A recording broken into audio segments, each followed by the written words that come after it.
जवाहर झारखंड में हूं संतोष गंगवार। बुलेटिन की शुरुआत करेंगे सीएम हेमंत की नौकरी वाली सौगात से। हेमंत कैबिनेट ने 66 एजेंडों पर मोहर लगाई है।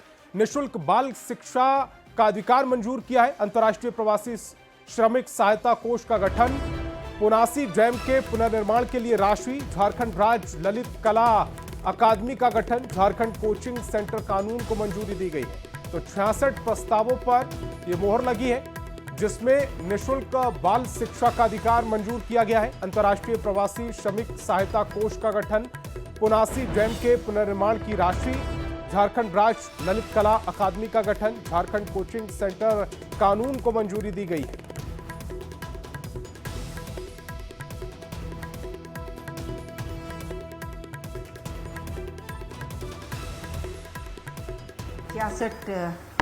प्रस्तावों पर स्वीकृति प्रदान की गई और अन्यान में एक निर्णय लिया गया। झारखंड निःशुल्क और अनिवार्य बाल शिक्षा का अधिकार द्वितीय संशोधन नियमावली 2025 की स्वीकृति।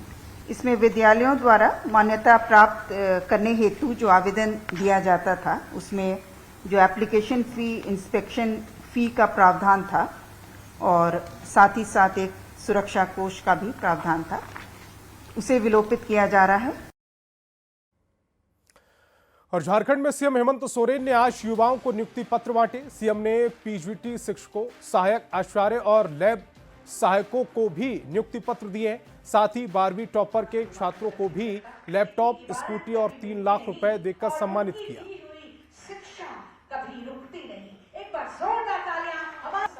तो युवाओं को रोजगार की सौगात दी गई है। आज सीएम ने युवाओं को नियुक्ति पत्र बांटे हैं। पीजीटी शिक्षकों को ये नियुक्ति पत्र बांटे गए। तस्वीर इस समय आप देख पा रहे हैं। सहायक आचार्य को भी सीएम ने नियुक्ति पत्र दिए हैं। लैब सहायकों को भी ये नियुक्ति पत्र बांटे गए और नियुक्ति पत्र लेते समय जो छात्र थे, जो नियुक्ति पत्र लेने वाले अभ्यर्थी थे, उनके चेहरों पर खुशी साफ तौर पर देखी गई। माननीय मुख्यमंत्री जी के कई ऐसे महत्वपूर्ण कदम हम लोगों ने उठाए हैं।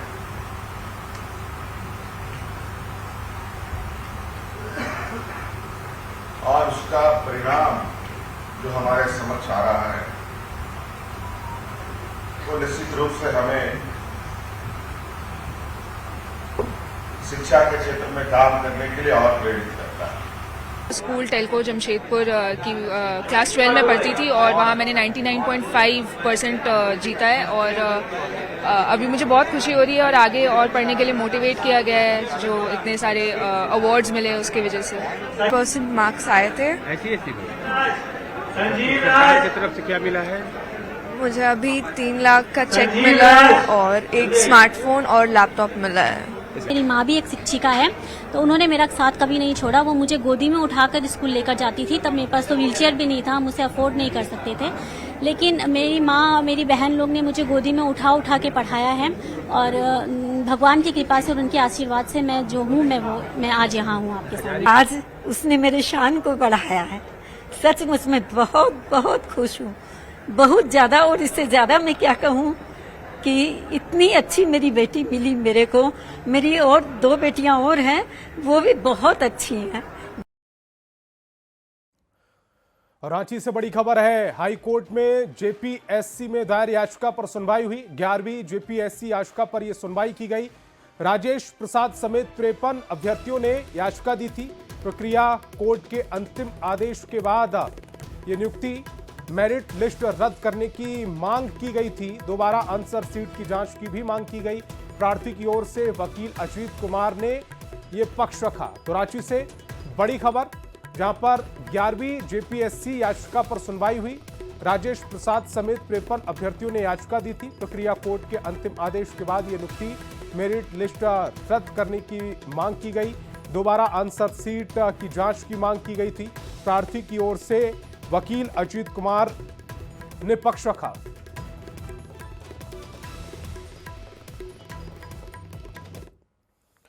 बिहार में वोटर अधिकार यात्रा के दौरान दरभंगा में कांग्रेस के मंच से प्रधानमंत्री मोदी और उनकी मां को गाली दिए जाने को लेकर मचे बवाल के बीच प्रधानमंत्री मोदी ने इस गालीकांड पर पहली प्रतिक्रिया दी। प्रधानमंत्री मोदी ने कहा कि बिहार में आरजेडी कांग्रेस के मंच से मेरी मां को गाली दी गई, जो सिर्फ मेरी मां का अपमान नहीं बल्कि पूरे देश की मां, बहन और बेटियों का अपमान है और इससे पूरे बिहार की हर महिला को तकलीफ पहुंची। तो प्रधानमंत्री नरेंद्र मोदी ने 7 दिन बाद गालीकांड पर अपनी चुप्पी तोड़ी। उन्होंने कहा है कि ये सिर्फ उनकी मां का अपमान नहीं, ये बिहार की तमाम मां, बहन, बेटियों का अपमान है।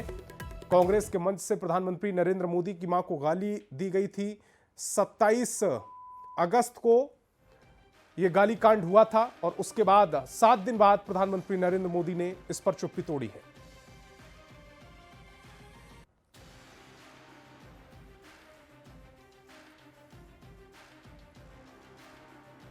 स्वाभाविक तौर पे प्रधानमंत्री को उस वक्त भी भावुक होना चाहिए था जब उन्होंने कहा था कि कांग्रेस की विधवा। प्रधानमंत्री को उस वक्त भी भावुक होना चाहिए था जब उन्होंने कहा था कि 50 करोड़ की गर्लफ्रेंड।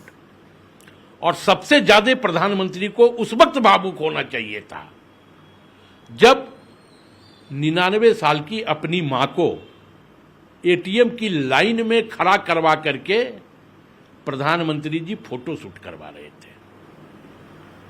बहुत ज्यादा भावुक हम लोग उस वक्त हुए थे कि क्या है प्रधानमंत्री जी की फितरत। तो प्रधानमंत्री नरेंद्र मोदी ने आज चुप्पी तोड़ी। उसके बाद अब जेएमएम की ओर से प्रतिक्रिया देखने को मिल रही है। जेएमएम ने तमाम पुराने बयानों का जिक्र किया और जीएसटी के दौरान प्रधानमंत्री नरेंद्र मोदी की मां जब लाइन में लगी थी उसका भी उन्होंने जिक्र किया है। और दिल्ली में कल से जीएसटी काउंसिल की बड़ी बैठक शुरू हो रही है। 2 दिन तक चलने वाली इस बैठक के पहले दिन अलग अलग राज्यों के वित्त सचिव और वाणिज्य कर सचिव शामिल होंगे। बैठक में झारखंड के वित्त मंत्री राधाकृष्ण किशोर भी शामिल होंगे और झारखंड के हक की मांग करेंगे। वित्त मंत्री इस बैठक में झारखंड के लिए केंद्र से क्षतिपूर्ति अनुदान की मांग रख सकते हैं।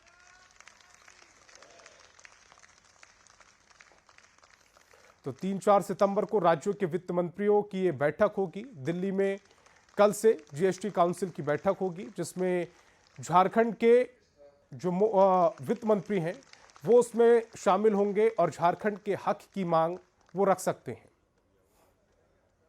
हमारे फेडरल स्ट्रक्चर की खूबसूरती है, केंद्र राज्य का समन्वय।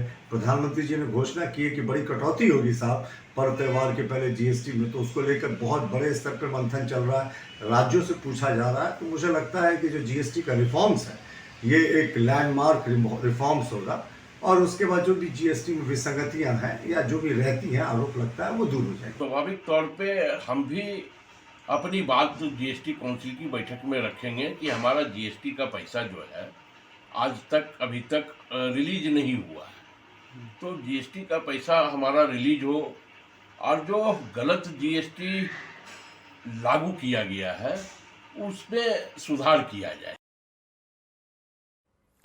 और खबर हजारीबाग से, जहां के बरकट्ठा थाना क्षेत्र के ज्योति ज्वेलर्स में अज्ञात चोरों ने देर रात बड़ी चोरी की वारदात को अंजाम दिया। चोरों ने करीब 20 लाख रुपए के सोना चांदी के जेवर और 15,000 रुपए नगद चोरी किए। घटना की जानकारी मिलने के बाद से पुलिस मामले की जांच में जुट गई।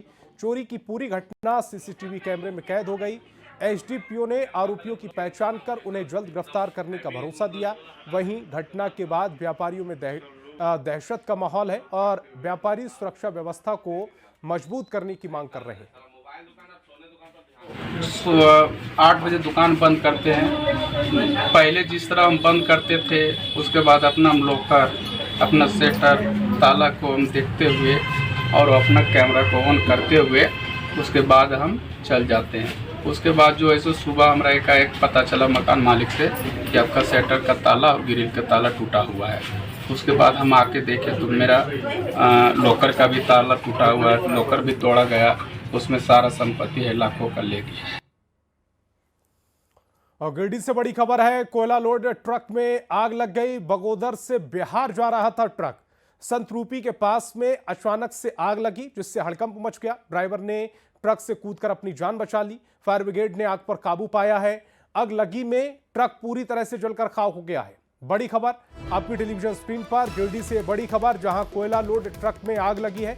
बगोदर से बिहार जा रहा था ये ट्रक। संत रूपी के पास में अचानक से ट्रक में आग लग गई, जिससे हड़कंप मच गया। ड्राइवर ने किसी तरह ट्रक से कूदकर अपनी जान बचाई। फायर ब्रिगेड ने आग पर काबू पाया है। अगलगी में ट्रक पूरी तरह से खाक हो चुका है। एक्सक्लूसिव तस्वीरें सब आपकी टेलीविजन स्क्रीन पर। यह आग का गोला दरअसल ट्रक है जिसमें अचानक से आग लगी थी। बताया जा रहा है कि इसमें कोयला लदा हुआ था और अचानक से आग लगने के चलते जो ड्राइवर था उसने कूदकर अपनी जान बचाई, लेकिन ये जो ट्रक है वो पूरी तरह से जलकर खाक हो चुका है। गाड़ी आ रहा है उधर ही रोकवा दो, इधर से गाड़ी को हटा दो, जो भी गाड़ी आ रहा है उधर ही रोकवा दो। खबर गुमला से, जहां पुलिस ने एक महिला को नौकरी देने के नाम पर ठगी करने के आरोप में गिरफ्तार किया। महिला लोगों से दिल्ली पुलिस में नौकरी देने के नाम पर ठगी करती थी। मामला सदर प्रखंड के धनगांव पंडा टोली का है। आरोपी महिला ने पीड़ित लोगों को फर्जी ज्वाइनिंग लेटर भी दिया और झांसा देकर गांव के 8 लोगों से कुल 1,93,000 रुपए की ठगी की। कुल 8 लोगों को कुल 2,93,000 रुपया भिन्न भिन्न नंबरों से वो उसको ऑनलाइन पेमेंट भी हो गया। साथ ही साथ फर्जी ज्वाइनिंग लेटर भी उसके द्वारा दिया जा रहा था। जब उस ज्वाइनिंग लेटर का जब हम लोग तहकीकात किए तो ये कंप्लीटली फर्जी पाया गया, क्योंकि गरीब लोगों का पैसा ठगी करना और फर्जी काम करना एक अपराध के श्रेणी में आता है। अतः आज हम लोग सुगंधी कुमारी को विधिवत गिरफ्तार करके न्यायिक हिरासत में अग्रसर थे।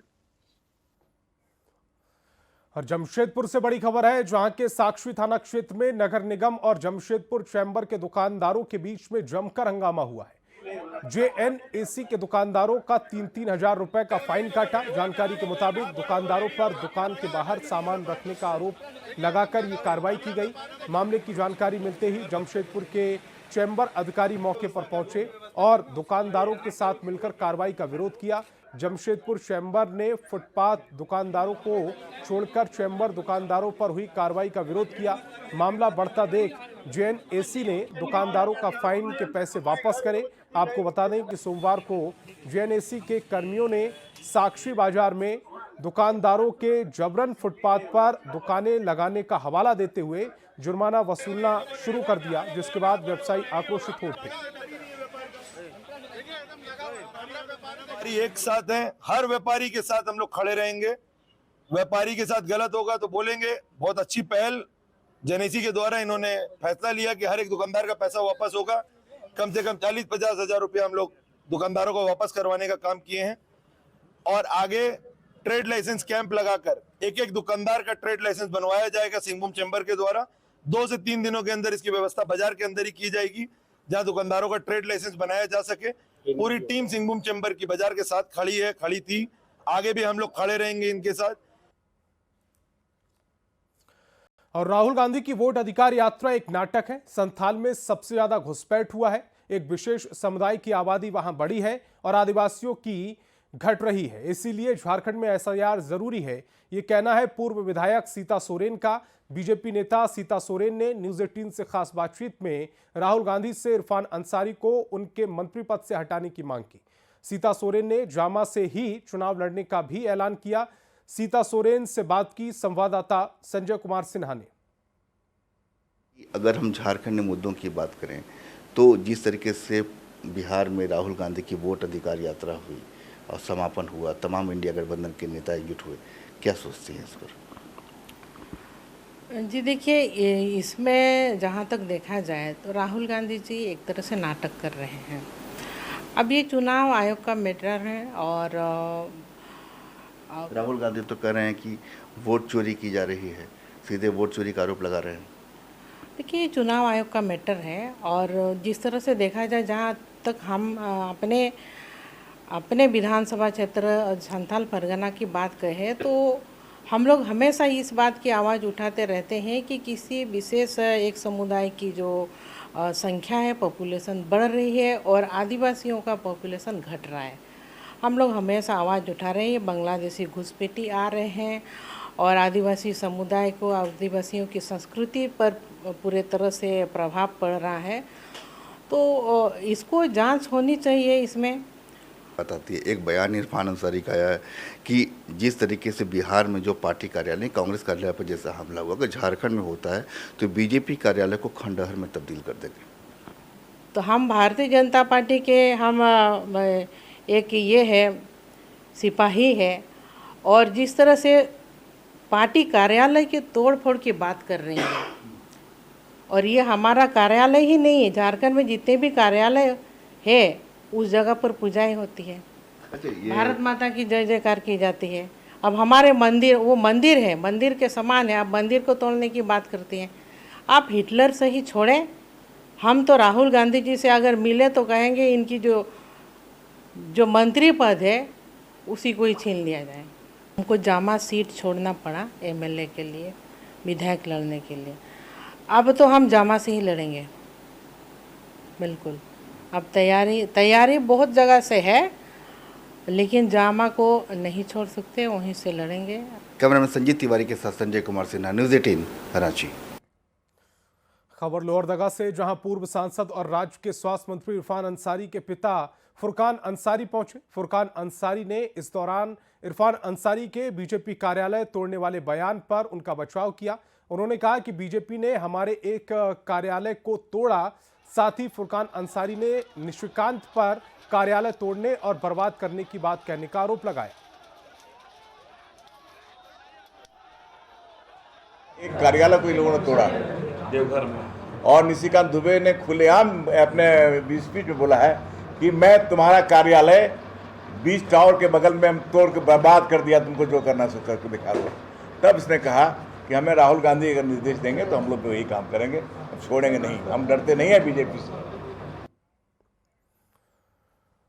और झारखंड को जल्द ही केंद्र सरकार से सेहत वाली बड़ी सौगात मिलने वाली है। केंद्र की ओर से झारखंड में 6 नए मेडिकल कॉलेजों की स्थापना का रास्ता साफ हो गया। इसके लिए मंत्री सुदिव्य कुमार सोनू ने केंद्रीय स्वास्थ्य मंत्री जेपी नड्डा का आभार जताया। सुदिव्य सोनू ने कहा है कि केंद्रीय स्वास्थ्य मंत्री के सहयोग से राज्य में 6 मेडिकल कॉलेज और अस्पताल की स्थापना का मार्ग प्रशस्त हुआ है, जिससे आने वाले दिनों में झारखंड में सर्वजन स्वास्थ्य कवरेज के लक्ष्य को हासिल करने की दिशा में बड़ी मदद मिलेगी।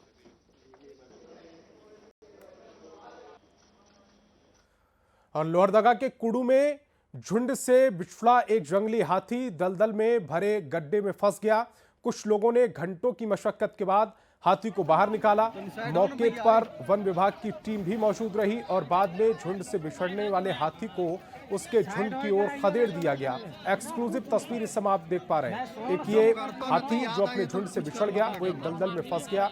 स्थानीय लोगों और वन विभाग की टीम ने इसे दलदल से बाहर निकाला, उसके बाद इसे उसके झुंड की तरफ खदेड़ दिया गया।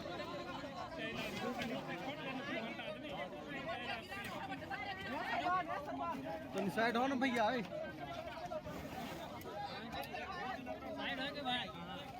साइड हो के रहिए। बड़ी खबर हजारीबाग से है, जहां खाद्य सुरक्षा विभाग की टीम ने बेकरी और मिठाई दुकानों में छापेमारी की, जिसमें भारी मात्रा में मिलावटी मिठाई की बात सामने आई। खाद्य सुरक्षा विभाग की टीम ने मौके पर ही मिलावटी सामान को नष्ट कर दिया। लड्डू में काफी ज्यादा स्टार्च पाए गए थे। खाद्य सुरक्षा विभाग की टीम ने कई चिकन दुकान का भी निरीक्षण किया। में जो है हमें लड्डू और पेड़ा और कुछ नारियल के लड्डू भी थे, उसमें स्टार्ची प्रोडक्ट और लड्डू में और खादी कलर मिले थे, जो हम लोगों की टीम ने मौके पे उसे नष्ट कर दिया गया। और जाके हम कोशिश कर रहे हैं कि ये जो मैन्युफैक्चरर है जो बना रहा है उस तक हम लोग पहुँचे। खबर रामगढ़ से, जहां के कोयलांचल के प्रमुख रेलवे स्टेशन बरकाकाना पर 6 जोड़ी वीकली ट्रेनों के ठहराव को बंद कर दिया गया है, जिससे यात्री और स्टेशन पर दुकान चलाने वालों को परेशानी बढ़ गई है। रेलवे ने ज़्यादा समय लगने के कारण इन ट्रेनों को बड़का काना जंक्शन से बंद करके रांची रोड से शुरू करने की बात कही है, लेकिन यात्री लगातार ट्रेन को दोबारा शुरू करने की मांग कर रहे हैं। तो इस बुलेटिन में फिलहाल इतना ही। आप देखते रहिए न्यूज़ 18 बिहार झारखंड।